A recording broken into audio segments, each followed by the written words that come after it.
ऐलान नबूवत के बाद जूं जूं लोगों तक पैगाम हक पहुंचा, लोगों ने उसे दिल से कबूल किया और बहुत कलील वक्त में मुसलमानों को अरब में एक अलग शनाख्त मिल गई। 6 हिजरी तक तो मुसलमान रसूल अल्लाह सल्लल्लाहु अलैहि वसल्लम की क़ियादत में हर मैदान में कामयाबी के झंडे गाड़ चुके थे।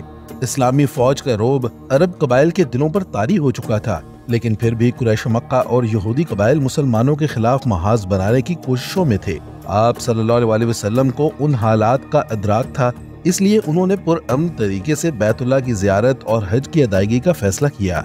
साथ ही गैर मुस्लिम कबाइल को भी दावत दी कि वो आप सल्लल्लाहु अलैहि वसल्लम के काफिले के साथ मक्के का सफर करें, ताकि वो मुसलमानों को हज से रोकने की सूरत में कुरैश मक्का का मनफी चेहरा देख सके।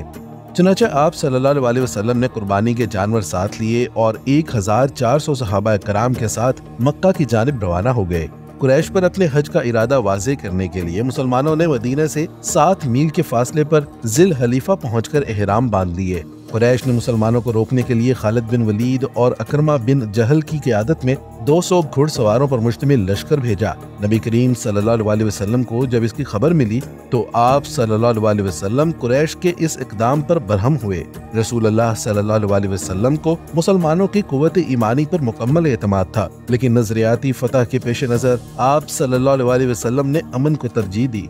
आप सल्लल्लाहु अलैहि वसल्लम ने गैर मारूफ ज़मीनी रास्ता इस्तेमाल करते हुए मक्का के बिल्कुल करीब हुदैबिया के मुकाम पर पहुंचकर पड़ाव डाला और कुरैश के रद्द अमल का इंतजार करने लगे। बिलाखिर मुशरिकीन मक्का ने मुसलमानों के पास यके बाद दीगरे 3 वफूद भेजे, जो मुसलमानों की अमन पसंदी से कायल होकर वापस लौटे। अब मक्का में मौजूद दीगर कबाइल भी कहने लगे कि मुसलमानों को हज से रोकना गलत है। नबी करीम सल्लल्लाहु अलैहि वसल्लम ने मशावरत के बाद हजरत उस्मान बिन अफ़्फ़ान रज़ियल्लाहु ताला अन्हु को सफ़ीर बनाकर मक्का भेजा। कुरैश के साथ हजरत उस्मान के मुबाहसे का सिलसिला तूल पकड़ गया और मुसलमानों को गुमान हुआ कि कुरैश ने हजरत उस्मान को कत्ल कर दिया है। सहाबा इकराम रिज़वानुल्लाह अलैहिम अजमाइन के मुतालबे पर नबी अकरम सल्लल्लाहु अलैहि वसल्लम ने उनसे हजरत उस्मान रज़ियल्लाहु ताला अन्हु के कत्ल का बदला लेने की बैत ली, जिसे बैत रिजवान कहा जाता है। इस मौके पर अल्लाह ताला की जानिब से मुसलमानों को फतह मुबीन की बिशारत मिली।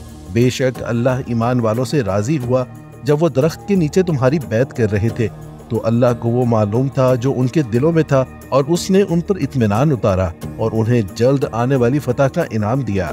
बैत के बाद मुसलमानों ने जंग की तैयारी शुरू कर दी, लेकिन हजरत उस्मान के कत्ल की इत्तला गलत साबित हुई और उन्होंने वापस आकर मुज़ाकरात की तफसील बयान की।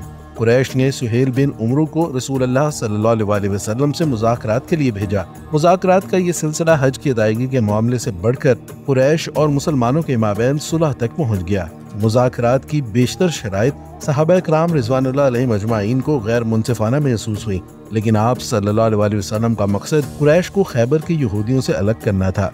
यूं मुसलमानों और कुरैश के माबैन जंगबंदी का मुआहिदा तय पा गया। मुआहिदे में हज की इजाजत तो ना दी गई, अलबत्ता कुरैश इस बात पर रजामंद हो गए कि मुसलमान अगले साल आकर बैतुल्लाह की ज़ियारत कर लें।